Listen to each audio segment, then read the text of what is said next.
So today we're going to be talking about my traumatic birth story.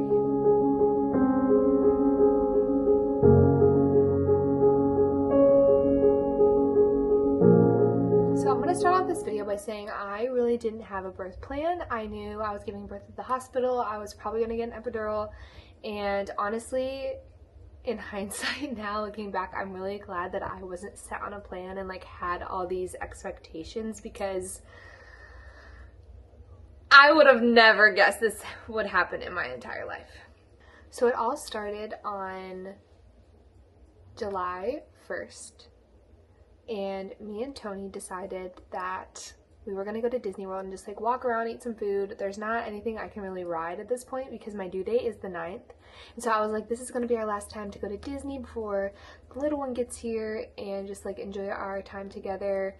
It was so hot that day that literally we got there, I think, we were only at Disney for 3 hours because my feet were hurting and they were swollen. I was literally 39 weeks pregnant, and I was like, I don't think I can handle any more on this day. It was so hot again. So we decided to, on our way home, we live in St. Petersburg. On our way home, we stopped at Disney Springs because there's this really good barbecue spot that me and Tony love to go to. So we eat there, and it's probably 4:35. We eat kind of a really early dinner. We were both starving. And we're headed back from Disney Springs back to St. Petersburg, and we are driving in the car.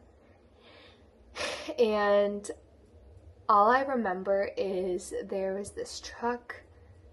Meanwhile, it wasn't rush hour yet, so there wasn't that many cars on the highway. And we were just chugging along, and there is this truck, and I specifically noticed him driving really fast. And I literally look at Tony and I'm like, what is that truck doing? Because he was going so fast. Long story short, I'm not going to get into detail because it's kind of hard for me to explain. I'm not good at explaining things, and I'm not probably going to leave some things out of this just because I feel like they're just little details that you guys don't really. Anyways, so basically, there's a car crash that happens in front of us while we're driving on the highway. So me and Tony see this car accident happen. Meanwhile, these cars are going literally 85 miles, 90 miles an hour. Honestly, I'm not sure, but that's what it looked like they were going at. And I look at Tony and I'm like, oh my gosh. And long story short, the car that got hit the median, spun back, and then hit me and Tony. So it was a 3-car collision. I'm not sure if any other cars were involved. I think it was just us 3. So we got the impact of the first accident. So the car hit us. I, of course, got hit. Tony's side got the brunt of the hit, but of course I was affected, and also I was 39 weeks pregnant. And long story short, basically both airbags came out. Of course, I had all this impact from whiplash, my belly being under the seat belt. So there's just a lot going on there. And as soon as we got hit, Tony hits on the brake. I jump out of the car. I don't even look at Tony. All I cared about was my baby. I'm gonna start crying. All I cared about was my baby. And I just had this feeling. Immediately, I just noticed, when you have a Braxton Hick, your stomach just gets really, really tight. And I don't know what it's like to go into labor anymore, but because I had a C-section, but that's what it felt like. It was just a Braxton Hick that wasn't stopping. And I just had this gut feeling. I'm like, something's wrong. Something is wrong with my baby. And so it takes forever for the ambulance to get there. And they get out, they take my blood pressure. They tell me that my blood pressure is fine, and they were like, your blood pressure is fine. If you want to go to the hospital to just make sure baby's okay, you can, but you look all good. And I just had this gut feeling. So they gave me the option whether I should just not go to the hospital or go to the hospital. And of course me, I'm like, no, I need to make sure my baby's okay. Something's not right. My Braxton Hicks, my stomach's just tight. It's just staying tight. I'm not feeling him. Okay. And I keep pushing around trying to feel my baby, and I can't feel him. And so, he's not moving, and I just had this feeling. my motherly instincts kicked in, and I was like, I need to go to the hospital. Because I feel like if I didn't go to the hospital, something, I don't know, I just like, I was like, I have to go. And so they take me to the ambulance, they take me into the hospital, and they put me on the labor and delivery floor because it was a baby, and they wouldn't take me to the emergency room, obviously. So they rushed me in. Meanwhile, they rushed me into a room, and of course they're like, hey, to Tony, you need to go get a visitor badge because we don't know who you are. You're not really allowed on this floor unless you like sign in with your ID, whatever. So meanwhile, so Tony's gone. I get taken into this room. They immediately put a monitor on me. They're immediately monitoring Everest's heartbeat, and I look at the lady and I'm like, is everything okay? And she goes, yes, everything's good. And immediately her face just gave me this sense of like uneasiness. And I don't know, it was really hard to read her. And so she's the one that just monitoring the heartbeat. So she's this like band that like has a thing on it and it just like monitors the heartbeat. I don't know what it's called. I'm not a doctor or a nurse. And then basically they're like, hey, we need the ultrasound lady to come in here. So the ultrasound lady comes in, and she of course is looking at Ev, and all of a sudden, I'm not even kidding you, 5 nurses come in, the doctor comes in, they are ripping off my earrings, ripping off all my clothes. They were like, we need to get you're gonna have to go in a C-section. They're literally like, I had a bracelet on, or an anklet on, that was those permanent bracelet, literally ripping off all my earrings, and I was like in a state of panic. Meanwhile, Tony had like just gotten back because he had to check in and all this stuff. So I'm literally in this room alone, and they're telling me all this information about basically like his heart rate is going up and down. I honestly don't even remember what they said because I was in fight or flight mode. And I just wanted to make sure my baby was okay. And of course, at that moment, I will do anything to make sure my baby's okay. So basically, the ultrasound lady screams at me and is like, you need to get on all fours. So meanwhile, I'm literally undressed. I'm in my gown. They make me literally do like this. They literally make me go like this. And I'm literally butt out naked in front of everybody. And they're trying to get my baby to move. Now, I don't know what happened within those 2 minutes of he's okay, we need to get him to move, but I was rushed into the emergency room. They literally said, we need to get him out now. We need to get the baby out now. We need to get the baby out now. And that's all I remember. And Tony prayed with me real quick. This all happened so fast, so I really don't remember much of it. It was very traumatic. I was rushed into the emergency room, and it literally felt like a freaking movie. And I remember there was this one nurse. I asked them if Tony could come back with me as they were leading me out of the room. And again, this is all happening so fast. I look and I said, can you come with me? And they said, no, they were like, no, he'll just be in the way, basically.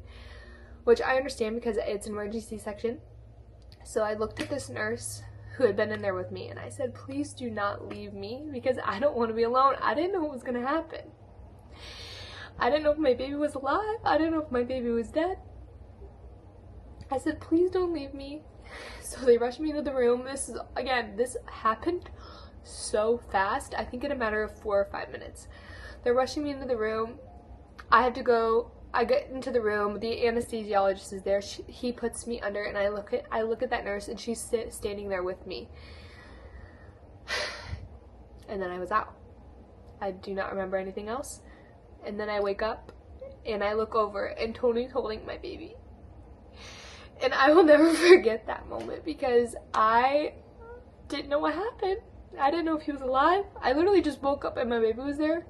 And I couldn't even hold my baby for the first hour because I was shaking so much. I literally had no control over my body. I kept dozing in and out. And Tony was thankfully there holding our baby. And he was alive and healthy.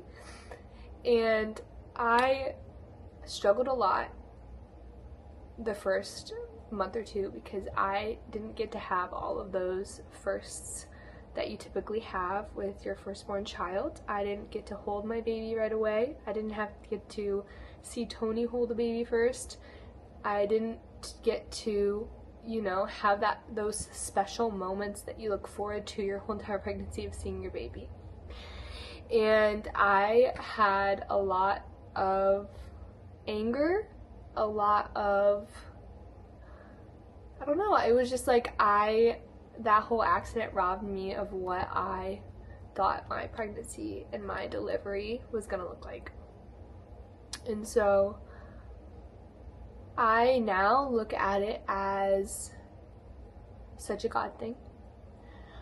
The way that the nurses, the doctors, the whole hospital treated me within that delivery and after was literally, they were angels. That nurse stayed after she got off work until I was awake. And she looked at me and said, I was there with you. And she stayed with me the whole entire time I was under. And then after, even though, she got off work, she could have clocked out, she stayed with me. And I don't know, I just feel like God put me at the hospital for a reason. And I know it's very traumatic for me and not as I had planned. But I know that God had a plan in that. And even though I still struggle with like what that plan was, I know that I was strong enough to handle it. And it was very traumatic, and I still deal with a lot of the trauma that came with that. But I try to look at all the positives, and that's my birth story.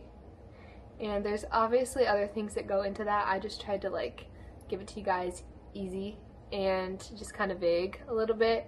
But I feel like I never fully gave my full birth story on here with you guys, and so I just thought that it would be good to like explain it coming from me, because I haven't really talked about it, to be honest with you. And I feel like when you talk about it, I've definitely like written about it, but I haven't talked about it, and I feel like with talking about it comes a lot of healing from it and just like getting it out there. And maybe, I don't know, maybe some of you guys have also gone through emergency C-sections and or just traumatic births, and just know that you're not alone, and that having a C-section is a form of giving birth. That's something I struggled with a lot, because I didn't give a regular vaginal birth, that I was like, oh, I didn't give birth, like I didn't push him out of me, he was literally ripped out of my womb, and I didn't have a choice. So I struggled with that a lot. So I am here for you guys. If you guys have any comments or any other questions are surrounding my birth story, please let me know, and just know you're not alone. I'm happy I got to share this with you guys, because I've been wanting to talk about it for a while. I just like have not had the chance to sit down and talk about it, because my baby's running around and talking a lot, and like I just have to take care of him most of the time, but Tony's with him right now, and so I was able to sit down and talk about this. Again, if you guys have any questions, comments, anything, I will answer them, and maybe I'll do like a follow-up Q&A about any questions you guys have about my birth story. But yeah, make sure to subscribe if you're not subscribed, and I will see you guys later. Bye!